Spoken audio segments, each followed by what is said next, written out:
Krishna Arts Education.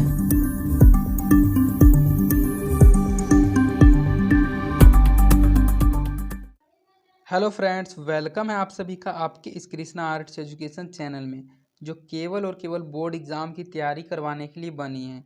इसलिए इस channel को आपने अभी तक सब्सक्राइब नहीं किया है तो इस चैनल को सब्सक्राइब कर दें और साइड के बेल नोटिफिकेशन को प्रेस कर दें, ताकि हमारी वीडियो का लेटेस्ट नोटिफिकेशन आप तक सबसे पहले पहुँच सके।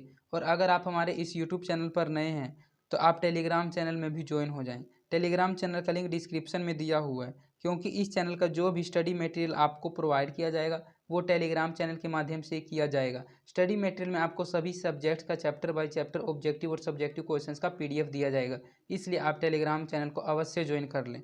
तो चलिए इस वीडियो में आगे की ओर बढ़ते हैं। इसमें हम आपको कक्षा 10 का विज्ञान, जो विज्ञान का एक भाग है रसायन शास्त्र केमिस्ट्री, उसका दूसरा पार्ट अम्ल क्षार एवं लवण एसिड बेस एंड साल्ट का ऑब्जेक्टिव क्वेश्चंस करवाने वाले हैं। इस वीडियो में हम आपके साथ 26 से लेकर 50 तक के ऑब्जेक्टिव क्वेश्चंस को कवर करने वाले हैं। तो चलिए वीडियो में आगे की ओर बढ़ते हैं। हमारा पहला क्वेश्चन है, निम्नलिखित में कौन विजातीय यौगिक है। यह आपको 4 यौगिक दिया गया है और इनमें से पूछा जा रहा है कि विजातीय यौगिक क्या है, मतलब इनमें से अलग जात का यौगिक कौन सा है। तो जो चूना पत्थर खड़ी और संगमरमर है, ये तीनों एक ही टाइप का है, तो अलग टाइप का प्लास्टर ऑफ पेरिस है। तो इसका सही आंसर ऑप्शन नंबर डी हो जाएगा, प्लास्टर ऑफ पेरिस। निम्नलिखित में कौन विजातीय यौगिक है, तो प्लास्टर ऑफ पेरिस है। यह वीडियो इस पार्ट का सेकंड पार्ट है, और अगर आपने फर्स्ट पार्ट वाला वीडियो नहीं देखा 1 से लेकर 25 तक का ऑब्जेक्टिव क्वेश्चन, तो आप डिस्क्रिप्शन में केमिस्ट्री ऑब्जेक्टिव क्वेश्चंस के प्लेलिस्ट में जाकर इसके पहले पार्ट वाले वीडियो को भी देख सकते हैं। अगला क्वेश्चन हमारा है, निम्नलिखित में सेहत का कौन सा मान क्षारक विलयन का मान देता है। निम्नलिखित में से कौन सा मान क्षारक विलयन का मान देता है। तो इनमें से पूछा जा रहा है कि ऐसा कौन सा मान है जो सेहत का मान होता है और वह क्षारक विलयन का मान देता है। तो 13, इसका सही आंसर ऑप्शन नंबर डी हो जाएगा, 13। जो सेहत का 13 मान होता है वह क्षारक विलयन का मान देता है। तो इसका सही आंसर ऑप्शन नंबर डी हो जाएगा, 13।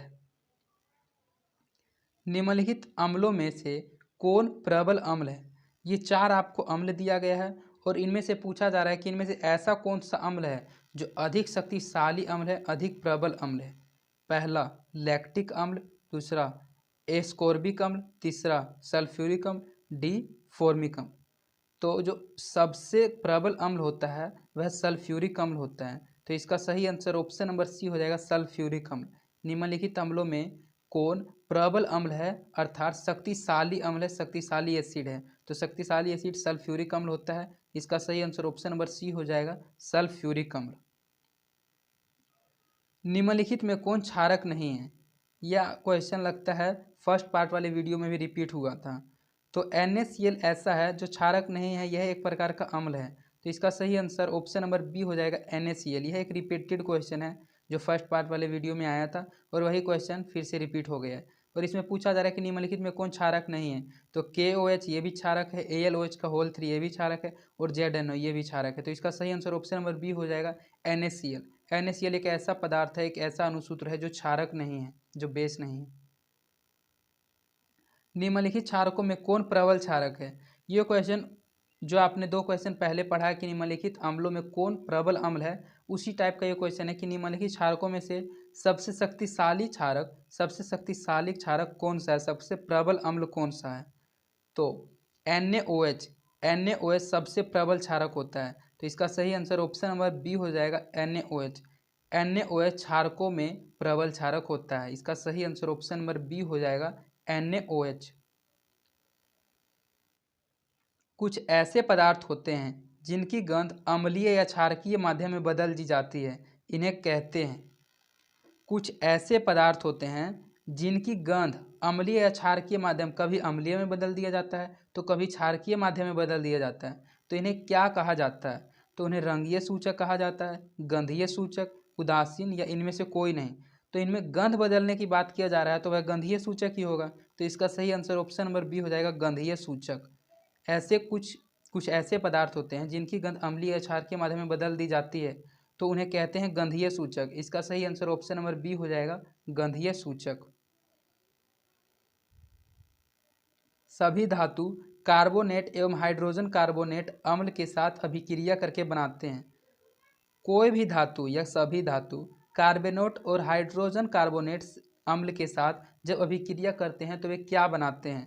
संगत लवण, कार्बन डाइऑक्साइड और जल। तो कोई भी धातु जब वह कार्बोनेट और हाइड्रोजन कार्बोनेट अम्ल से अभिक्रिया करता है तो वह संगत लवण भी बनाता है, कार्बन डाइऑक्साइड भी बनाता है, जल भी बनाता है। तो इसका सही आंसर ऑप्शन नंबर डी हो जाएगा, इनमें से सभी। ये जो तीनों दिया गया है ये तीनों ही चीज़ बनता है, तो इसका सही आंसर ऑप्शन नंबर डी हो जाएगा, इनमें सभी। इनमें सभी चीज़ों को बनाया जाता है जब धातु कार्बोनेट एवं हाइड्रोजन कार्बोनेट अम्ल के साथ अभिक्रिया करता है। सभी अम्लों में पाया जाता है, यह बहुत ही इंपॉर्टेंट क्वेश्चन है कि सभी अम्लों में क्या पाया जाता है। सभी अम्लों में ऑक्सीजन पाया जाता है, हाइड्रोजन पाया जाता है, या कैल्शियम पाया जाता है, या नाइट्रोजन पाया जाता है। तो कोई भी अम्ल हो, सभी अम्ल में हाइड्रोजन जरूर पाया जाता है। तो इसका सही आंसर ऑप्शन नंबर बी हो जाएगा, हाइड्रोजन। सभी अम्लों में पाया जाता है हाइड्रोजन। इसका सही आंसर ऑप्शन नंबर बी हो जाएगा, हाइड्रोजन।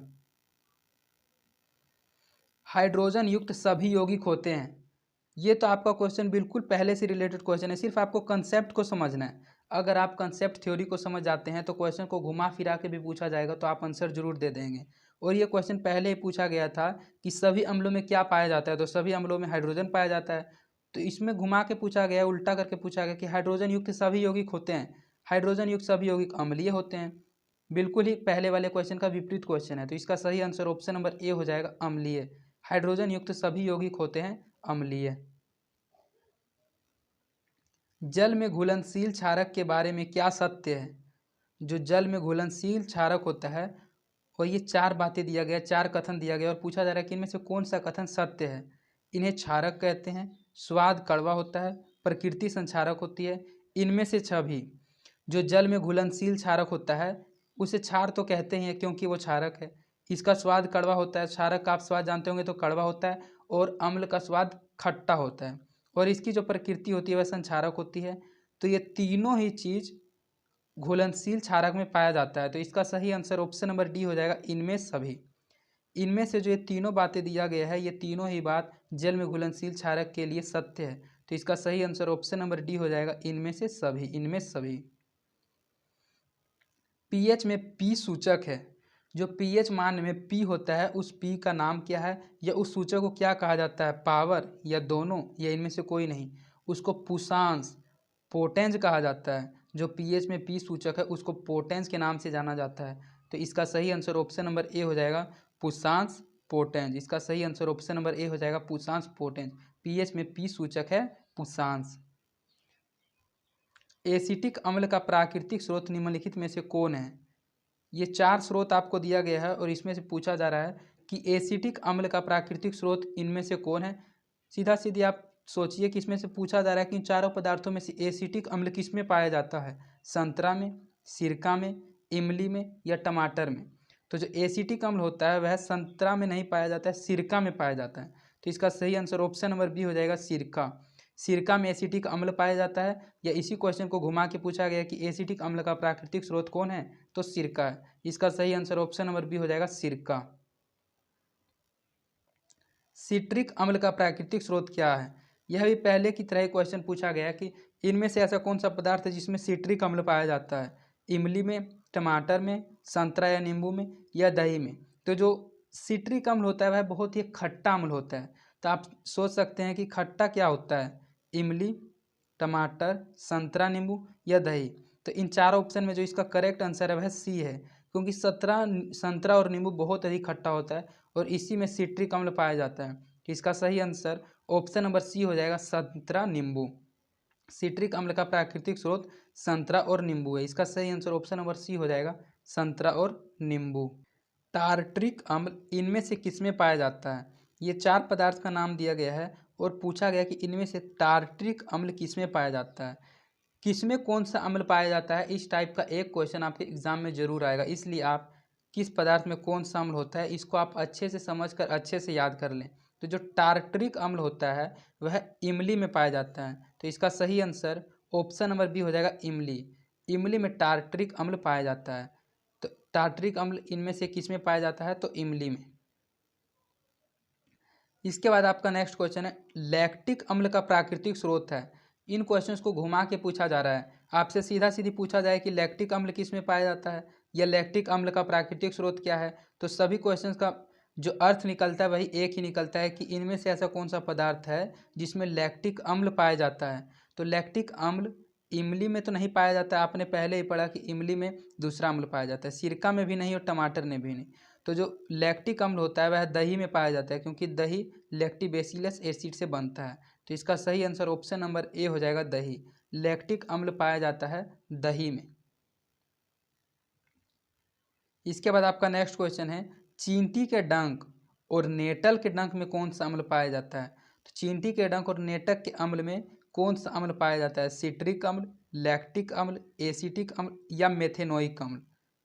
चींटी के डंक में मेथेनोइक अम्ल पाया जाता है। यह क्वेश्चन बहुत ही इंपॉर्टेंट है, इसको आप अच्छे से रट के याद कर लीजिए कि जो चींटी का डंक होता है या नेटल का डंक होता है उसके डंक में मेथेनोइक अम्ल पाया जाता है। इसका सही आंसर ऑप्शन नंबर डी हो जाएगा, मेथेनोइक अम्ल। दांतों का क्षय कब प्रारंभ होता है। दांतों का क्षय मतलब दांत जो खराब होने लगते हैं, उसका खराब होने का कारण क्या है। मुंह का पीएच मान जब कितना से कम या कितना से अधिक हो जाता है तो वह दांत जो है खराब होने लगता है। मुंह का पीएच 5.5 से अधिक होने पर, मुंह का पीएच 5.5 से कम होने पर, मुंह का पीएच 7 होने पर और इनमें से कोई नहीं। तो जब मुंह का पीएच मान 5.5 से कम हो जाता है तो जो दांत जो होता है खराब होना शुरू हो जाता है। तो इसका सही आंसर ऑप्शन नंबर बी हो जाएगा, मुंह का पीएच 5.5 से कम होने पर दांतों का क्षय होना प्रारंभ हो जाता है। हमारे पेट को ही उदर भी कहा जाता है, तो हमारे पेट में कौन सा अम्ल उत्पन्न होता है। यह भी एक प्रकार का इम्पोर्टेंट क्वेश्चन है। हमारे पेट में एक अम्ल, एक एसिड उत्पन्न होता है और उसी से हमारा भोजन पचता है, उसी से हमारा डाइजेस्टिव सिस्टम वर्क करता है। तो जो हमारा पेट होता है उसमें एक हाइड्रोक्लोरिक अम्ल अपने आप उत्पन्न होता है। तो इसका सही आंसर ऑप्शन नंबर सी हो जाएगा, हाइड्रोक्लोरिक अम्ल। हमारे पेट में हाइड्रोक्लोरिक अम्ल उत्पन्न होता है। इसका सही आंसर ऑप्शन नंबर सी हो जाएगा, हाइड्रोक्लोरिक अम्ल। हाइड्रोक्लोरिक अम्ल एवं सोडियम हाइड्रोक्साइड के विलयन के विक्रिया से उत्पन्न लवण को क्या कहते हैं। जब हाइड्रोक्लोरिक अम्ल एवं सोडियम हाइड्रोक्साइड की विलयन एक दूसरे से अभिक्रिया करती है तो उन दोनों की अभिक्रिया करने से एक लवण उत्पन्न होता है। उस लवण को क्या कहा जाता है। उस लवण को हाइड्रोजन क्लोराइड कहा जाता है, सोडियम क्लोराइड या हाइड्रोक्साइड या इनमें से कोई नहीं। तो उस लवण को सोडियम क्लोराइड के नाम से जाना जाता है। तो इसका सही आंसर ऑप्शन नंबर बी हो जाएगा, सोडियम क्लोराइड। जब हाइड्रोक्लोरिक अम्ल एवं सोडियम हाइड्रोक्साइड का विलयन अभिक्रिया करता है तो वह सोडियम क्लोराइड नामक लवण का उत्पन्न करता है। तो इसका सही आंसर ऑप्शन नंबर बी हो जाएगा, सोडियम क्लोराइड। धोने का सोडा का रासायनिक सूत्र है। कपड़ा धोने का सोडा, ये कपड़ा छूट गया, इसमें टाइपिंग में थोड़ा मिस्टेक है। कपड़ा धोने का जो सोडा होता है उसका रासायनिक सूत्र क्या होता है। तो कपड़ा धोने वाले सोडा का जो रासायनिक सूत्र होता है वह Na2CO3 इंटू 10H2O होता है। इन सभी चीज़ों को आपको याद करना पड़ेगा तभी ये आपको याद होगी। तो जो कपड़ा धोने का सोडा का रासायनिक सूत्र होता है वह Na2CO3 इंटू 10H2O होता है। तो इसका सही आंसर ऑप्शन नंबर सी हो जाएगा, Na2CO3 into 10H2O। Baking soda का रासायनिक नाम है। जो बेकिंग सोडा आप नाम सुने होंगे, मार्केट में मिलता है बेकिंग सोडा, तो उसका रासायनिक नाम क्या होता है। तो बेकिंग सोडा का रासायनिक नाम होता है सोडियम हाइड्रोजन कार्बोनेट। तो यह बी में लिखा हुआ है। तो इसका सही आंसर ऑप्शन नंबर बी हो जाएगा, sodium hydrogen carbonate. Baking soda का रासायनिक नाम सोडियम हाइड्रोजन कार्बोनेट होता है। तो इसका सही आंसर ऑप्शन नंबर बी हो जाएगा, सोडियम हाइड्रोजन कार्बोनेट।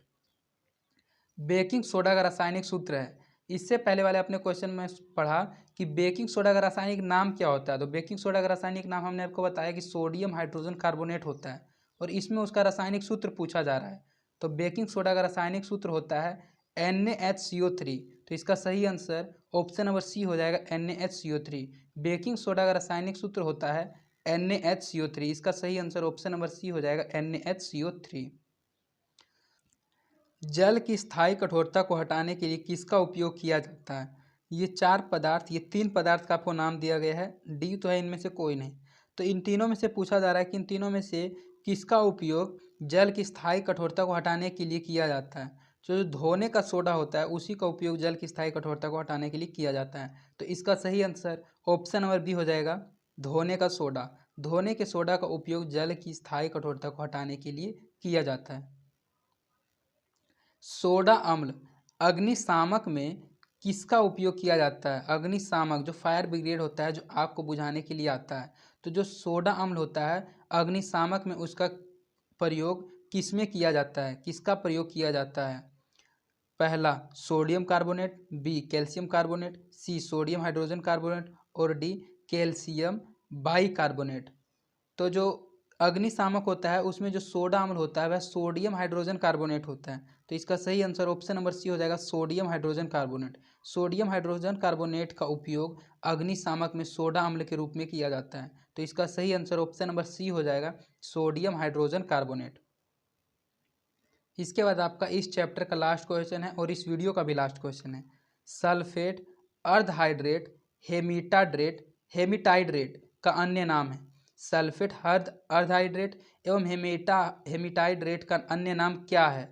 पहला gypsum, B plaster of Paris, C विरंजक चूर या डी इनमें से कोई नहीं। तो जो सल्फेट, अर्धहाइड्रेट या हेमिटाइड्रेट का जो अन्य नाम है वह प्लास्टर ऑफ पेरिस है। तो इसका सही आंसर ऑप्शन नंबर बी हो जाएगा, plaster of Paris. Plaster of Paris का अन्य नाम सल्फेट, अर्धहाइड्रेट और हेमिटाइड्रेट भी है। तीन नाम से सल्फेट हाइड्रेट और हेमिटाइड्रेट और प्लास्टर ऑफ पेरिस को जाना जाता है। तो इस प्रकार आपका इस पार्ट का 50 ऑब्जेक्टिव क्वेश्चंस कंप्लीट करा दिया गया है, जो एग्जाम के दृष्टिकोण से बहुत ही महत्वपूर्ण क्वेश्चंस थे। और अगर आपको हमारी वीडियोस पसंद आती है तो आप अपने दोस्तों के बीच भी इन वीडियोस को जरूर शेयर करें और आप हमारे वीडियोस को लाइक भी ज़रूर करें। इससे हमारा मोटिवेशन बना हुआ रहता है। और अगर आपको किसी अन्य सब्जेक्ट में किसी प्रकार का कोई डाउट रहता है तो आप हमारे चैनल में प्लेलिस्ट में जाकर किसी भी चैप्टर का कोई वीडियो देख सकते हैं। तो आज के लिए इतना ही, धन्यवाद।